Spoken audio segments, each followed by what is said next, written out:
Hello, this is Mayuri Prasad Khanvilkar. I am belong from Satara district. My village name is Ambode Budruk. Also my fieldwork area is Ambode Budruk and my supervisor name is Dr. Avinash Gore sir. The duration of the field work is 22 February to 1 April. Now I am starting for my presentation. I hope all of you listening me carefully. क्षेत्र कार्य के लिए मैंने खुद का ही गांव चुना, अंबोडे बुद्रुक, जो कि जिले से लगभग 11 किलोमीटर के अंतर पर स्थित है।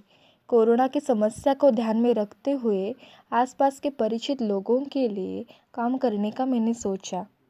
गांव का अध्ययन करते समय मैंने गांव से जितनी भी चीज़ें जुड़ी हुई है उनका भी अध्ययन किया।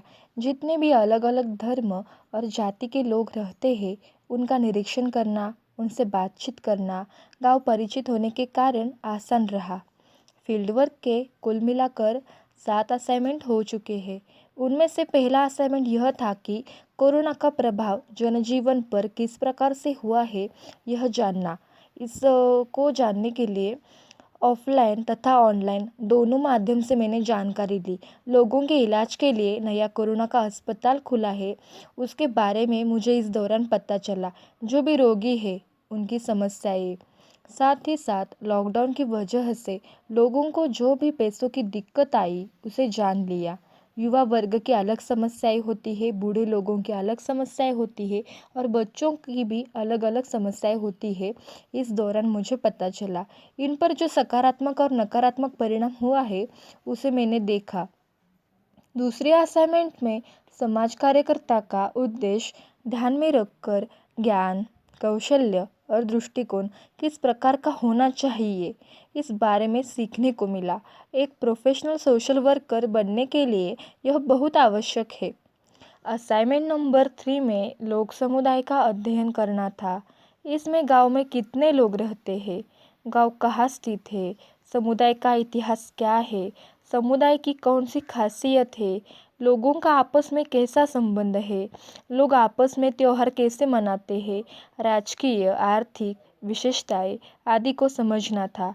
इस दौरान गांव में कौन सी समस्याएं हैं, जैसे कि बिजली की समस्या हो, जैसे कि रास्तों की समस्या हो, गांव का विकास स्तर क्या है आदि देखने को मिला।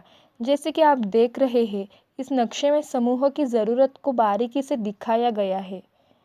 असाइनमेंट नंबर 4 में केस वर्क का स्टडी करना था।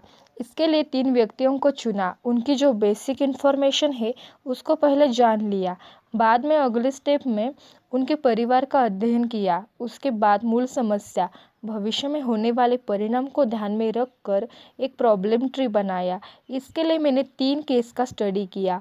एक स्कूल में जाने वाली लड़की थी जिससे ऑनलाइन एजुकेशन की दिक्कत हो रही थी। उसके बाद जो एक बूढ़े माँ बाप थे उनके घर में मानसिक तनाव की स्थिति थी और जो तीसरा पर्सन था वो मेंटली डिसेबल था। उसके बारे में मैंने स्टडी किया और आखिर में इंटरवेंशन के लिए समस्या पर उपाय चित्र बनाया। असाइनमेंट नंबर 5 में केस वर्क का स्टडी करना था। इसमें लोगों की आर्थिक मानसिक समस्याएं समझ में आई। इसके साथ ही साथ लोग समस्या से उभरने के लिए क्या प्रयास करते हैं, लोग अपने आप में कैसे खुश रहते हैं, ये समझ में आया। असाइनमेंट नंबर 6 में क्लीनिंग टेक्निक के लिए मुझे बच्चों की ज़रूरत थी। मैंने बच्चों को इकट्ठा किया। बच्चों के ज़रिए मैंने अवेयरनेस क्रिएट करनी चाहिए। उनका मैंने कंपटीशन भी लिया, स्पीच कंपटीशन लिया। मेरा परिवार मेरी जिम्मेदारी, इस सोच को सामने रखते हुए बच्चों की स्पीच कंपटीशन तो ली, साथ ही साथ हमने जागरूकता भी निर्माण की। इस दौरान बच्चों की आदत के बारे में जानकर मास्क और सैनिटाइज़र क्यों ज़रूरी है मैंने बच्चों को ये समझाया। कुछ बच्चों ने ड्राइंग निकाली। कोरोनाला हरवण्यासाठी काय करायचं, मास्क वापरायचा, सॅनिटायझर वापरायचं आणि सुरक्षित अंतर पाळायचं। असाइनमेंट नंबर 7 में प्रेजेंटेशन करने को मिला। इस दरमियान प्रेजेंटेशन स्किल डेवलप हुई। इसके साथ ही साथ जो कुछ 6 असाइनमेंट की थी उनमें जो अनुभव आया, जो ज्ञान प्राप्त हुआ, जो दृष्टिकोण बदला, उसके बारे में भी फिर से मेमोराइज करने का मौका मिला। समाज कार्यकर्ता के दौर पर काम करते समय दो प्रकार के अनुभव आए। एक तो पहलू है वो सकारात्मक है, दूसरा नकारात्मक है। लोगों के साथ काम करते समय ये समझ में आया कि कोई भी समस्या एक साथ या फिर लंबे समय तक नहीं रहती।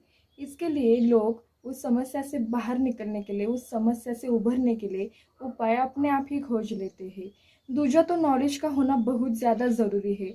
लोगों से बातचीत करते समय, लोगों की प्रॉब्लम समझते समय, लोगों से कुछ बातें सीखते समय नॉलेज का होना बहुत ज़्यादा ज़रूरी है। और तीसरा जो है ऑब्जर्वेशन है। ऑब्जर्वेशन स्किल्स का होना बहुत ज़्यादा इम्पोर्टेंट है। कई बार ऐसा होता है कि लोग हमें खुलकर नहीं बताते हैं, तो हमें कुछ चीज़ें नोटिस करनी होती है और नोटिस करके ही हमको पता चलता है कि लोगों के दिमाग में आखिर क्या चल रहा है।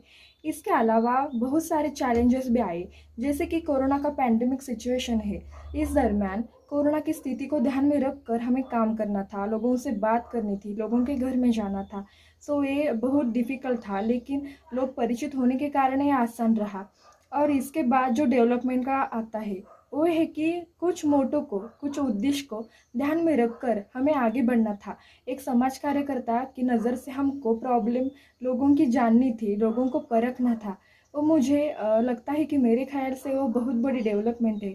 इस स्किल को डेवलप करना, यानी कि बातचीत की स्किल को डेवलप करना, ऑब्जर्वेशन स्किल को डेवलप करना, केस वर्क के प्रिंसिपल को अप्लाई करना, यह मेरे लिए डेवलपमेंट है। तो आप भी हमारे साथ बोलिए। घरोघरी स्वच्छतेची वारी, हरवूया कोरोना महामारी, मास्क सॅनिटायझरची वारी, माझी कुटुंब माझी जबाबदारी. गो कोरोना गो. गो कोरोना गो. गो कोरोना गो.